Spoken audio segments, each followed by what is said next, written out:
Just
do anything. I'm sure some people thought she was really OP day one. I'm sure the entire gamut of emotions has been there, but generally speaking, pretty happy with how she launched, so that's good.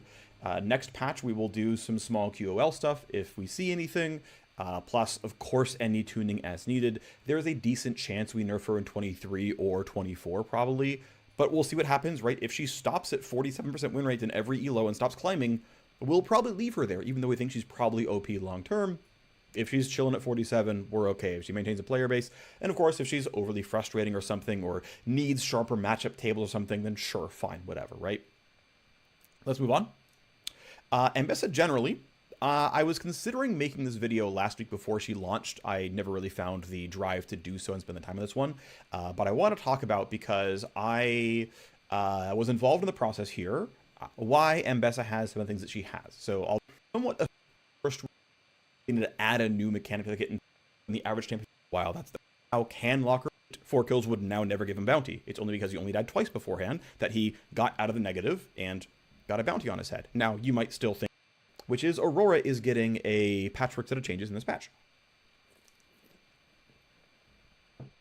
Now, my belief is that Aurora is probably the strongest mid laner in the game. I know I made the call that it was Yone in heading into Worlds. Aurora was, even with the nerfs, Aurora is better than Yone, so I was only correct about the second best mid laner, unfortunately. But Aurora was really commonly first round red side ban. She has maintained a very high ban rate, and Aurora, when accounting for champion mastery, is in fact overpowered in every elo. Low and high. Of course, if we look at generic win rates for Aurora, she's pretty good in like Emerald Plus and like pretty low win rate in lower MMRs. Now, to be fair, these changes are not the nerfs. This is not coming out of live pod saying we're going to fix Aurora's like balance problems. She's a little bit OP. She's not extreme. She's maybe the best mid laner in the game, sure, but like not by a huge degree.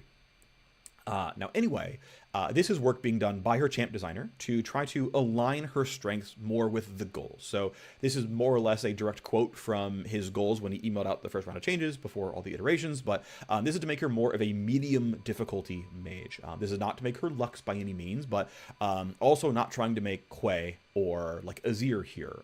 And the apparent win rate growth by champion mastery on Aurora is on the high side, is definitely well in the top half of mages. Many mages have really, really shallow mastery curves here, and Aurora is among the steepest. And so some of that on a pure data level is driven by her being kind of new, but some of that is now she's actually one of the harder champions to play. And so the goals are to quite literally make her a bit easier to play. That just directly, those are some of the goals here. And while we're there basically doing that, again, from the champ designer, and I'm going to paraphrase somewhat, but also give my own kind of spin on this, this probably will do some level of nerfing her in higher elos, pro play, things like that. And so, though this is not the nerf, really, like, or the nerfs, there is a decent chance this is win rate negative in higher MRs, and there's a decent chance it's win rate positive in lower MRs. And again, we'll take a step back, we'll get our data again, and if we need to make more changes based on what players are doing in pick and ban, based on what we see in terms of win rate data, then we will make changes as needed, right? That we're totally fine to do that. But at the end of the day, Aurora is not critically on fire balance problem. It's not a huge deal. This is, again, a set of changes aimed at aligning Aurora's strengths with the intent. Okay, cool. So it is simplifying and removing mechanics that aren't needed, basically, right? Okay, so the passive no longer gives move speed when you trigger stacks. That's pretty much straightforward, right? Running fast is something that better players are better at, dodging skill shots, whatever, so bam, that's gone. Passive no longer gives move speed on its own. Q has a decent set of changes. It's going to have 50 more range. It's going to have 5 more flat damage on both Q1 and the return missile. The cooldown right now is going up by 2 seconds. That might get cut a little bit. It might go only up plus 1 second. We're gonna see. And then also, Q2 will automatically recast at the end of the duration. So this is one of those, like, hey, it's just wrong to not recast this, so like just give it to her for free. It's just, if you forgot, here you go. This brings up the very bottom of the master curve a little bit by not making you forget to use Q2. I think pretty free there, right? And overall just being like, hey, lower cadence, right? Again, slower champion, more range. So, right, you're looking a little bit at like the Lux style things of slightly longer cooldowns, right? Slightly less input requirements, but, you know, punchier when it happens. Cool, right? W no longer resets cooldown on takedown. So again, one fewer thing to have to think about. Base cooldown is reduced by, I think it's 4 seconds here. I forget the exact number, but I think it's about 4 to 6 seconds. So you get more of them, but you're not getting a reset on takedown, even though you are a bit burstier than before. The change here, though, is that the W is going to grant you a bespoke amount of move speed on button press. I believe that move speed is level scaled because you max W last, and so it's not rank scaled. It's going to be, I think it's linear. I don't know, actually. It's going to be some level scaling on this move speed, and the math in this move speed ends up being roughly the amount of move speed a, like, normal amount of gold income max stacked Aurora passive would give. So it's, you know, on the high end of move speed that she would normally have, but also if she doesn't press W, she gets none of it ever. Well, asterisk there in a second, but so she's much slower on average, but when she gets W, she is much faster. Well, she's, you know, peak fast, right? Peak fast to live, while, you know, for every other point in time being slower than that. So, right, she's clearly slower, accounting for the passive and everything else. Gets to get it back in some cases here. Because it does get to hit W more, sure. But again, no reset on takedown, a little bit easier to play, and arguably if she W's in to go get a burst kill and kill somebody, she does not have W to get out. She cannot one-shot you, then also leave to full safety. If she WRs in, she's out. She's out of stuff. You can just fight her back. And so the hope here is that we also reduce some frustration. That would be a positive here as well. So, you know, there's some upside here. E, very simple change, plus 50 range, exact same as Q here. Just, hey, she can play from a little bit farther away, a little bit safer, a little bit more tools there. Not much else to really bring about this one. Obviously, again, she doesn't have the move speed from the passive, so she's much less mobile. She is farther away, but she's much less mobile, and so I think this counteracts reasonably well here. And then the R is now going to give you the W move speed and not an empowered version of the passive move speed. So I believe on average, this will be you are running less fast during R than before. So again, a bit less mobility here. The big change, and I'm a really big fan of this one, is these two lines together. I'm a really big fan of this one. A lot of us here are like, yep, this is absolutely a good change for her. The duration is being increased back to pretty close to the old levels. I think it's 2 to 4 seconds. I forget what she shipped with, but much more duration here, so that she can play around in the ring a lot more. Yes, of course, this is a pretty high skill mechanic, but also this is like the cool thing Aurora does, and so her bouncing around in the ring, I think, is just like such a free win. Like, this really should try to have a long-ish duration that you can kind of play that. But the big change is that the R ring for enemies is simply a slow. It doesn't trap you anymore. So instead of being Camille ultimate, it's the box. Of course, the damage is still on cast. The ring comes out, and if the ring hits you, you take damage. So she's still just like getting the straight up nuke, like it's Cassio R or something. But if you need to leave, you can leave. Yeah, you're going to be slowed. I guess maybe you can like try to arcane shift or whatever, but like you can actually just get out. Which I think is a really, really big deal for reducing frustration, because I don't think the like ring out into you're actually trapped now, that ceremony, I don't think it's actually very well telegraphed. Like the difference in VFX when it's forming versus actually you're trapped, I don't think is very strong. It's unfortunate we couldn't solve that, but oh well. It's my opinion. Maybe other people disagree, but the fact that you can be like, oh, she ulted, I can walk away now, is, I think, going to be huge for player frustration. Huge for, like, feeling like you can do something about this Aurora who's trapping you in. Like, yeah, there's still a pretty big slow, and she can still QE you, and, like, she can deal plenty of damage. She's actually doing more damage this patch, right? She's literally doing more damage with the Q here, and the range making that she can, reach that more reliably. Yeah, sure, all that stuff is true, but that's the set of changes, right? I'm a very big fan of pretty much all these directionally. Again, long term, does she maybe still need nerfs? Yeah, probably true. That's fine. We'll do that when it's time for that, right? We'll do that when we can measure the results of what this does, and we'll have 5 days like we do with any given thing. Of like, thing comes out, measure on Monday. Does she need -1%? If so, okay. If not, we're chilling for a little while. And so we'll see. Again, I think these changes are all very good directionally. I think the design work is really good, and again, the goals are kind of on your screen here. Talked about them. I think good changes to Aurora. Next, there was some patchwork that I did on Rel. So this is, the primary thing was actually that her CC chaining was a little bit egregious. I think the mid-scope was really good in terms of making her spells better. Like, new Q is way better, new E is way better. Like, those are good changes, right? But ultimately, she has too much crowd control right now to where she has, like, really, really very reliable full hit confirmed combos where you just chain CC'd for, like, 4 seconds. And that's relatively frustrating. It's also pretty elite and pro skewed, because if you lock someone down and your hands are Gumiyuchi's hands, well, it turns out not being Gumiyuchi for 4 seconds is the best thing you could possibly do as the enemy team. Right? Like, you turn my hands up 4 seconds, doesn't matter nearly as much, right? And so, generally speaking, it's not that, like, Rel is Giga Pro Jail by any means, but she just, those strengths are too pronounced. And what I do think is true, and this is me as a Rel player, I think she's my second most played champion of the last year or so, is that so many of her other tools have been really, really floored because we haven't touched her CC. And we kind of need to, because she doesn't have room for anything else on her kit to feel good and have good numbers and be like the thing she's good about. And to me, these two things are: she is a tank. She should feel good about being a tank and not flash WR ballistic missile. Her best solo Q build by far is go cooldown boots and get the inspiration mastery so you can get your flash cooldown to like 350, so you can just like flash WR every time it's up. That's like all the champion does, and it works really well. Got, kept me in Masters. And she's supposed to be fast, right? She literally rides a horse, like, on purpose, like, half the time. That's just a home guard animation. Like, she needs to be fast. We've had to, like, chip away all this random stuff, and, so, hey, it's free up the room to make the kit feel better in a lot of other places. And then, so that was, like, the primary driver. But while I had this work, I was like, look, I've played over 100 games of Realm last year. I really like this champion. I want to try to make this champion feel better, because there's things that really annoy me as a pretty dedicated Rel player. Some of her stuff feels really bad, especially dismounted form. She sucks at clearing wards. She like feels terrible in dismounted form. Those are the pretty much big things there. And then some really minor stuff. There's like complexity that just is there that doesn't need to be there.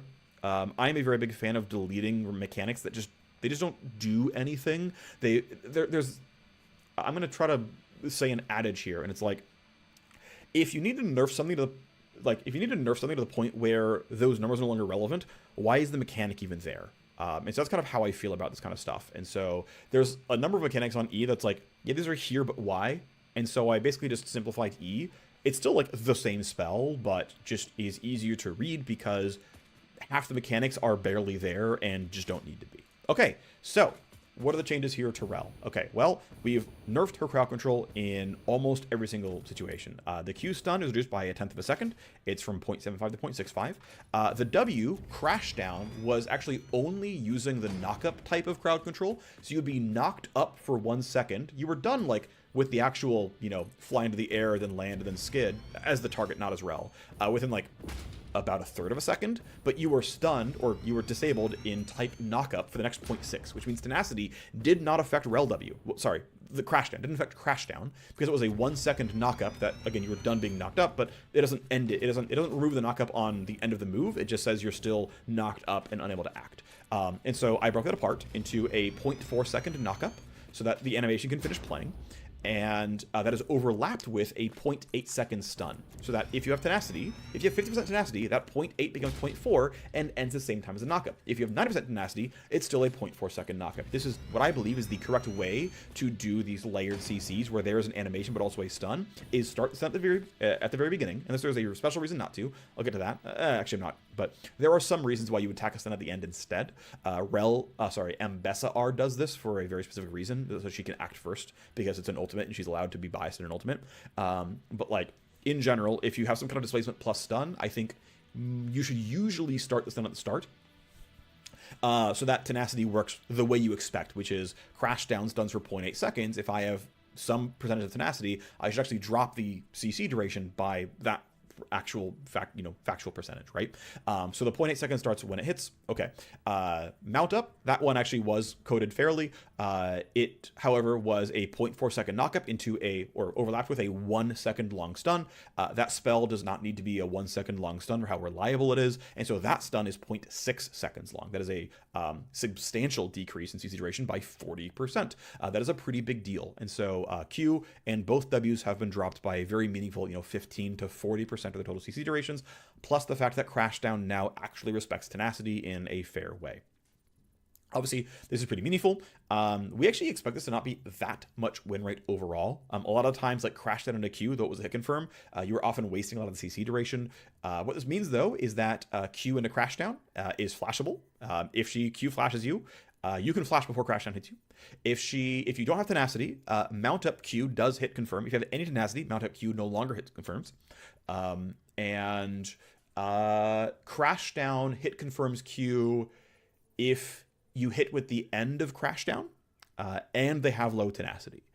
So basically what this means is that in lane, she's still pretty disruptive and does really similar things to like Kaisa and Ashe or whatever, where it's like, if you have flash, you can get out. If not, I'm still going to land my Q on you. If you have Arcane Shift, you're going to break a lot of the combos. That's going to be, or you're Severin, you can spell shield. You can break a lot of the combos there, even off of a Q flash. And then in pro play, or actually, I don't know if to say pro play, but just like in later game situations where you're team fighting, and there's like a random Udi with Merc Treads, Q flash W no longer hit confirms. You're just out. or whatever your combo is going to be, those aren't going to be the case anymore. And so a lot of your later game, there's a guy with Merc Treads or a Stair Gauge or whatever, your combos just aren't going to stun and a stun and a stun. And that's, obviously a pretty big nerf, right? That clearly matters. This was, again, the goal here. But those have been really broken apart. R is still full power. That's still really good. I thought about, retuning that. In fact, I rebuilt the logic of the spell to be very, very easy to retune if we want to in the future. The strength of the initial pull, the strength of the ongoing pull, those are now just like trivially easy to change now by going into her data instead of actually looking into the script of the spell itself. Those are hard-coded, now they're not. Minor stuff there. Ultimately, again, no change there. And that's like basically the primary nerf. So what we're going to do now is talk about what we gave her back.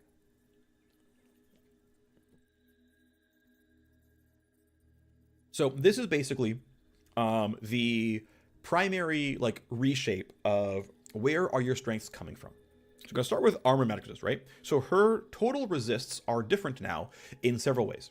So first things first, in dismounted form, her bonus total armor MR has been increased from 12% to 15%. To go along with that, her base armor and MR, basically her base stats armor magic resist has been lowered.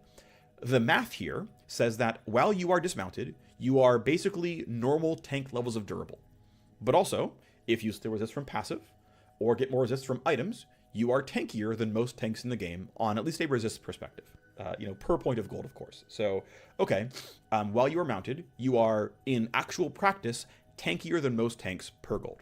Okay, if you are dismounted because your base stats were nerfed, you are now squishy. In fact, you are squishier than skirmishers, you are squishier than divers, and you're certainly squishier than tanks. Of course, you still are going to buy things like Locket and Zeeks. You're still going to have your passive, but you're going to be clearly the squishiest tank support while mounted. You are going to be the tankiest tank support, as long as you've used your passive and have items, while dismounted. So a reshape of stats and the throughput there. Also, a very minor thing about this X3 is the amount of steel coming through her passive is very, very, very slightly increased. Not by a large amount, but a little bit higher. Next thing is there's two changes to her attack speed. So one, I simplified her basically underlying like attack speed rules. She has some weird stuff around her hit timing and her attack speed scaling that I understand was done on purpose by either her initial designer or her midscope designer. I don't know who did this, but I couldn't find anything that really felt like this was meaningful, and it didn't feel like she needed to have like specially worse attack timing than other tanks, and so I gave her better attack speed growth. I buffed her like hit timing on the attack. I buffed the like frame on it, so it's like basically in all instances her attack is overall faster. This is driven by it's really, really miserable to kill wards in horse form.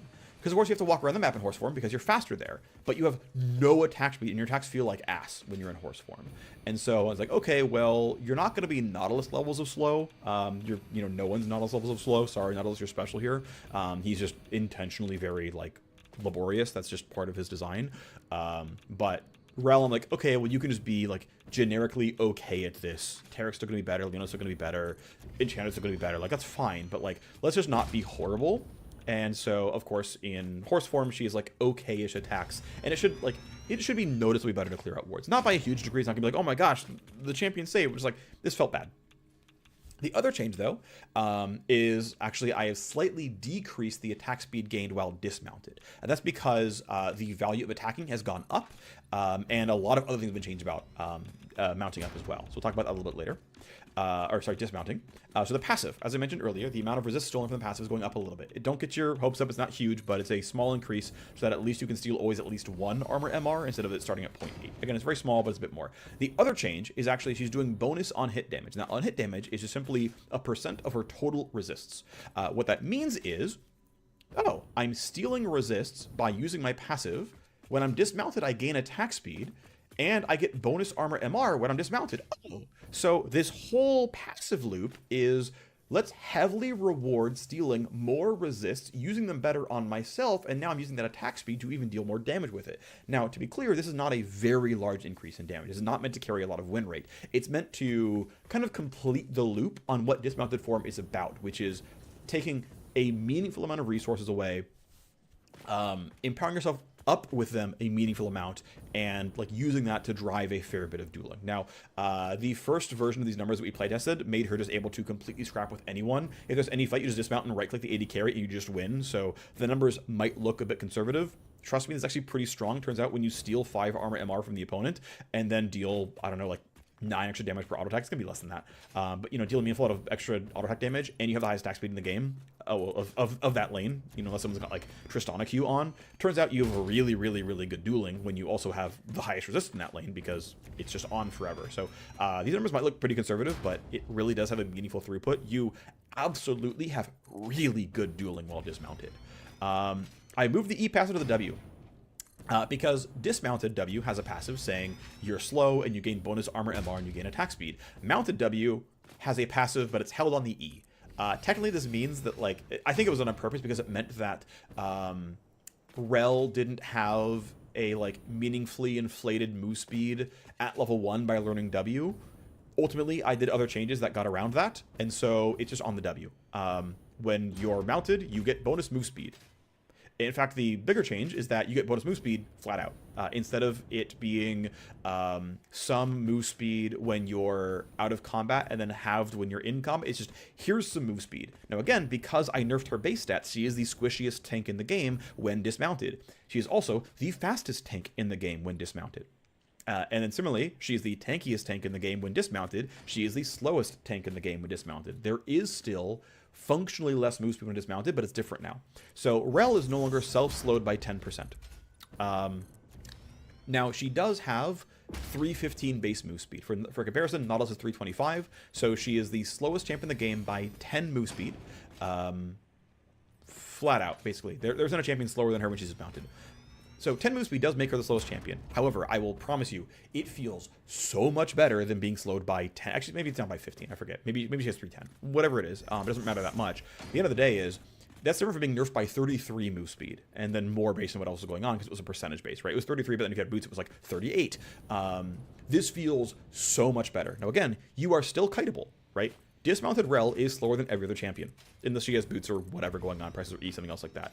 But the feeling is, I'll tell you, as a Rel player and other supports who have played this kit, feels so much better to not feel horrible while dismounted. I mean, it's just a really big deal in terms of feels. I have felt dismounted W felt terrible the entire time. Technically, yeah, she's slower than Nautilus by 10 or 15 move speed.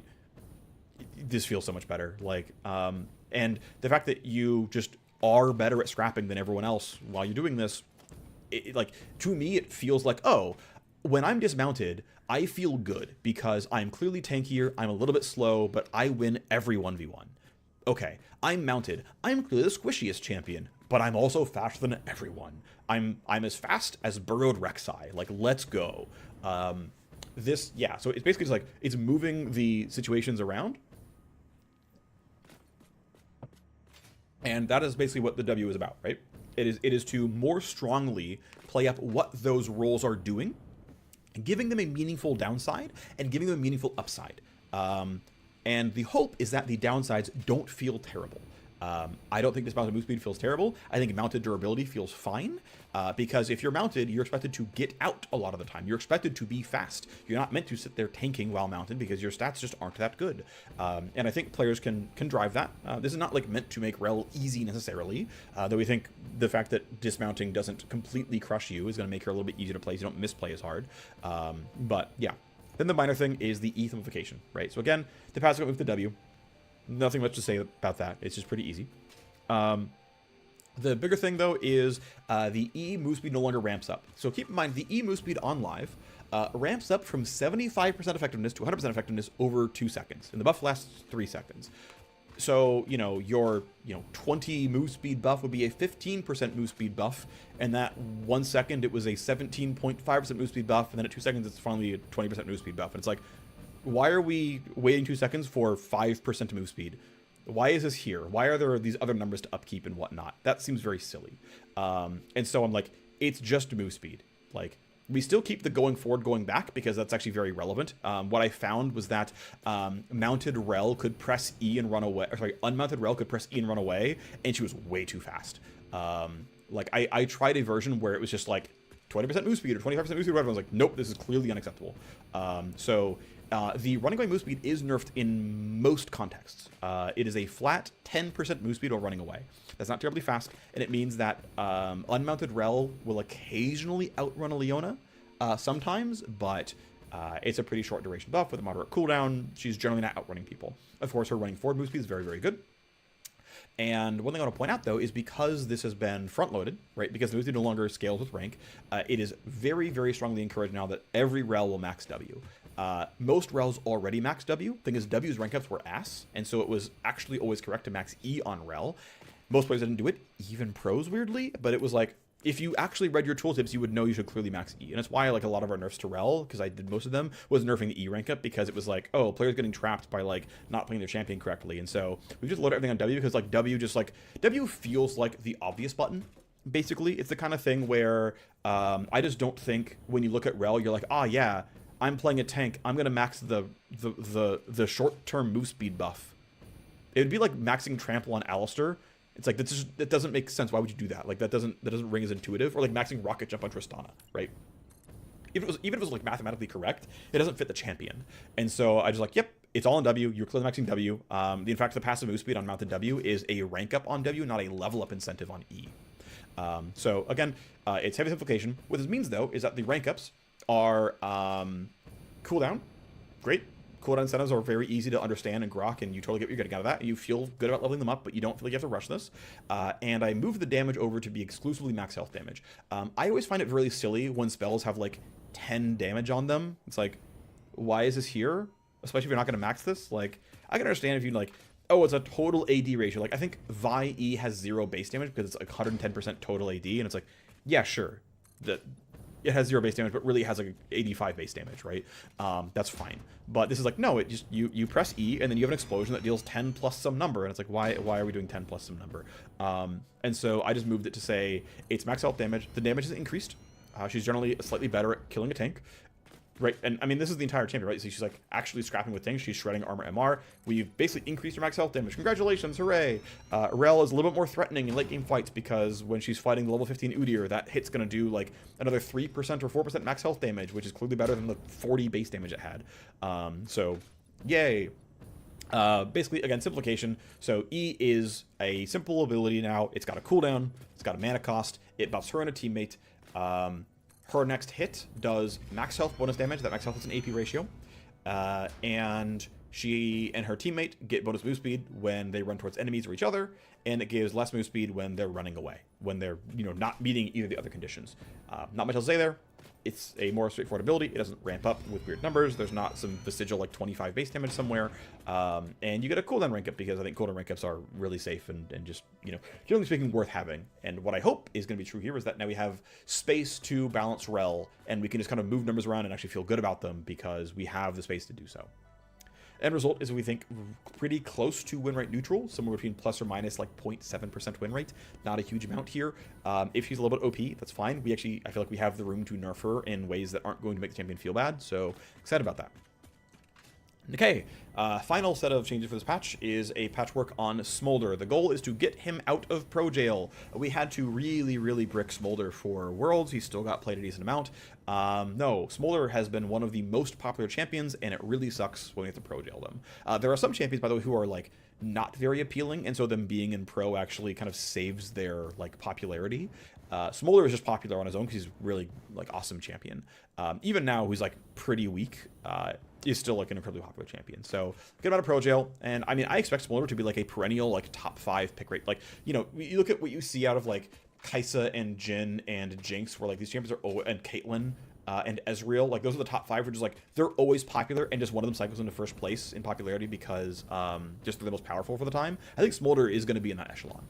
Where like, yeah, at some point with the tuning wrong, and some champs can be best at the game. Sometimes it's been Kai'Sa, sometimes it's been Jinx, sometimes it's been Ezreal, whatever. I think Smolder is actually one of the elite 6 here. Anyway, tactically, how do we get Smolder out of pro jail then? Because if we could snap our fingers, great, right? We'd have room to buff him. He's weak, accounting for mastery in every MMR. Well, we nerf his stack scaling. Basically, pros are better at stacking than other players. Now, Smolder is actually one of the more... So, Smolder's mastery curve, basically, right, is the road from like first game to around 30 games or so is steeper than most AD carries, and then it just pretty much fully stops. Now, again, that 1 to 30 is actually steeper than most other champs in this role, but there's a lot of AD carries. I'd say about half that also stop after about 30, 50 or so games. That's actually relatively common. But because Smolder's really steep here, it's like actually he has some win rate loss based on not everyone's got those 30 games in, right? Not everyone's like Mastery 8 or whatever or higher on Smolder. Sure, right? That said, that's not a problem. It's okay. The fact that his master curve is flat by the end is a good thing. Like, we expected Smolder to be relatively approachable. It's fine that there's things to learn. Obviously, Smolder has unique mechanics, learning how to last it with Q and how to optimize that. Yeah, it's all expected, right? So it's not a problem that Smolder is, like, more complex than your average ADC, and of course less complex than maybe like an Ezreal or a Kai'Sa, where there's actually a very, very long tail, though somewhat shallow mastery curve. That's fine, whatever. Not a complaint, just a statement of fact. But hey, can we, again, just like make changes that allow us to balance Smolder to be fair in solo queue and not OP in pro play. So the infinite scaling on stacking, right? The average game of League of Legends for the last 2 years has consistently been, the median League of Legends game has been between 27:30 and 29:30. For 2 years running, it's been plus or minus that 2-minute window on basically every patch in ranked solo queue forever. It's remained there. We're keeping it there. We're happy with that game length. That is the median game of League of Legends, about 28 minutes long. Median pro game is much longer than that. I think it's around 32, 33 minutes. I say much longer. That's very meaningful. Because that's a point in time where Smolder has enough damage to clearly one-shot waves and infinitely stack. And stall things out and be a late-game behemoth. And so any sort of like... he uniquely scales in this way that, bypasses gold scaling, right? And so we're pretty sure that this is the kind of thing that's really, really pro-skewed. Okay, I'm spending a lot of time on this one. Let's move on. Lower level scaling. Smolder, when he's seeing pro play, is mostly being seen as a mid laner and then sometimes as a top laner. And I know right now in solo queue, he's also got a pretty decent amount of mid and top lane play. His plurality role is still bot lane, but I have a suspicion that mid laners and top laners are pretty sad they see Smolder win their games as often as they do. Even though he's not winning very many games there, I'm pretty sure that people feel bad about it. And again, Smolder has a very, very large audience in bot lane. I'm happy to just like shove him into bot lane again because that's who he's made for, that's where his players are. And he's way easier to balance when he's not a pro play flex pick, right? So we're lowering his level scaling. We're moving that around, of course, but it means that he's going to get less power off of leveling up, which is something that, of course, mid laners and top laners do more often. Duh. The biggest thing, actually, I think the single biggest tactic bucket here is nerfing his wave clear. We're nerfing it very, very hard. We had a playtest today. Smolder could not full clear mid wave with RWQ, and he was at like 200 stack Q, so he's getting like the bounces. That's a pretty big change because like just R clears waves on live right now. So that is a really, really big deal. We are heavily nerfing Smolder's ability to stall games out. That is actually, I think, part of what makes Smolder a not fun to watch pro play champion. He's really good at stalling out the game. That's not great. We don't love that. We've nerfed wave clear a lot over the years. This, I think, has been a little bit crept here on Smolder, and so bringing it back down in a meaningful degree. Okay. And of course, hey, there's a lot of nerfs, right? The champ is already weak in solo queue in every MMR. So we're going to buff his gold scaling by a lot. Some of these AD durations are getting more than doubled. Actually, more than two visibilities are getting more than doubled AD scaling. And we're also doing some stuff with mana to try to, it's a buff that is meant to do the kind of the right things for him. And again, we would like to maintain him as a relatively easy scaling champion, right? Once you learn how to stack with Smolder, you're kind of done. And he's, you're training the dragon, right? He's going to be big and strong one day. And so he is, I think, if we're going to say, hey, snap your fingers, make, which AD carry should be the strongest scaling AD carry, it's Smolder. Right, his theme is literally around becoming more stronger with time. Like Aphelios is a scaler and Jinx is a scaler, whatever. That's fine. Like I don't have a problem with those being true. But Smolder's actual theme is I'm a scaling champion. If he's not top 25% here, it's a grief. So yeah, he should be a scaling champion. All right. So what's happening? Well, we're nerfing the passive on Smolder Q 3 places. We are nerfing the flat damage per stack by 0.1. Okay, whatever.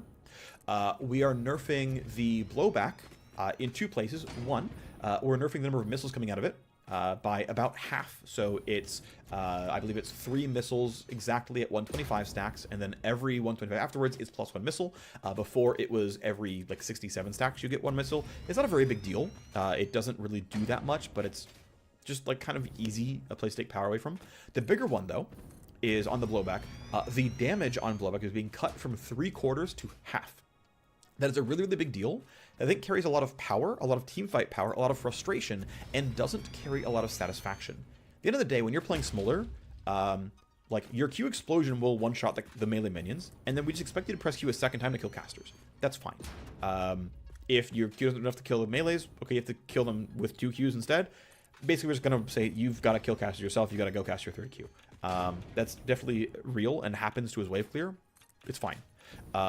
It can be played around, it's not a very big deal. But the bigger thing, though, is I think blowback Q is really pro-skewed, because pro games are much more likely to have strong, efficient battle lines where you hit front line, and a decent number of the time you hit back line through front line. Solo queue games are chaotic, and there's a Talon flying in, and a Twitch jumped in from stealth behind you, and you're just 1v1ing a guy. And so as much of the Q power can go into the 1v1 power, and less about ambiently damaging other champions who got caught in the Orianna shockwave or whatever, this is a very big deal in terms of his damage throughput in pro play, and a much smaller deal in his damage throughput in solo queue. The third change to Smolder Q is the max health damage burn no longer scales on stacks. The 80 ratio has been increased by 1/4, so it's going from 2.0 to 2.5, but it no longer scales off stacks. And so the gain from going above 225 stacks is no longer increasing max health damage. It's, again, half as many blow-up missiles, it's less flat damage on Q, it's also less flat damage on E. In general, the passive is going to be less valuable. So that, yeah, any good Smolder player can get to 225 by the end of the game. The difference, though, is that pro games go to 400, solo queue games don't. Those 400 stacks are going to be much, much less important. The second change, or second set of changes to the queue, is total AD ratio has become bonus AD ratio. Of course, the base damage has moved around, but it means that level 9 is the spike for Smolder Q damage, and then you're relying on gold to go the rest of the way up, which means a level 9, level 18 Smolder don't have different Q damages. You just have to have more gold, which, of course, bot laners will acquire, and mid laners will be higher level. Alpha similar amount of gold, don't get me wrong, but we'll have to acquire that. We're also nerfing the mini mod from 1.1 to 1.0. There is no longer bonus damage on this queue. This means it requires a little bit more to set up the last hits there. Yep, that's going to be a bit more of a learning experience. Your, last hit thresholds are going to change a little bit. You'll get there, it'll be fine. Keep in mind that, again, there is a pretty significant buff in the bonus AD ratio here. It's from 1.0 to 1.3, and that ratio still scales with crit, so you can get, easily above a 2.0 ratio on every cast. It's a lot of damage. You can get a lot of damage here. At the end of the day, it's just a bit less wave clear. And the new mechanic getting added is a mana refund if you kill a minion with Q. If you kill a minion with Q, you get back 15 of the 25 mana that spell cost. So that means if you are playing Smolder in top lane or mid lane and you're queuing the Yone or the Cassante on cooldown to get it stacked as fast as possible, you can still do that. But you've got to rely on mana runes, and it's going to be a little bit tough, and you've got to get your Tear or your Essence Reaver or whatever. If you're playing bot lane Smolder and kind of minding your business and getting stacks, you are going to basically you're going to like regen more mana than Q costs in not quite all cases. It's not quite true. It's going to take a long time to run out of mana though. And so it says if you're peacefully, farming and doing well and getting your stacks up, congratulations. You are playing, you're playing your job out correctly. Good job. And the nice thing here is it means that if you are going to attack the Smolder, yes, he's getting a stack by casting Q on you. He's getting a stack by casting W on you. However, it means that Smolder is now running out of mana. And it means that, we can tune his mana pool down or tune his mana cost up a little bit. It's this lever existing at all that lets us say, hey, there is finally a tax for interacting with champions. Of course, we've made it a bonus, right? It's a bonus for if you don't have to interact with your opponent. Smolder wants to scale up. He's not meant to be a lane bully. He can just survive his lane and get a stack, sure, that's fine. But if basically the long-term version of this says that, right, as we need to tweak costs or whatever, if you can make Smolder attack you instead of stacking, you can maybe him. In the way that, if Gangplank queues you instead of minions, he's not getting Silver Serpents and Gold. If it has to queue you instead of minions, he's not getting stacks, right? And so this is the kind of thing where I think it is wise to try to force your opponent to interact with you when they're playing the Infinite Scaler. It's like, no, I'm going to go attack you. There being something there that says there is something lost when you have to go attack the champion instead, I think is a good thing. For the playing against experience of this champion. It also feels really good to get Qs, and stacks on enemy champions, but the waiting here is relevant here, right? Next up is W. W is getting minus 10 cost at rank 1, plus 10 cost at rank 5.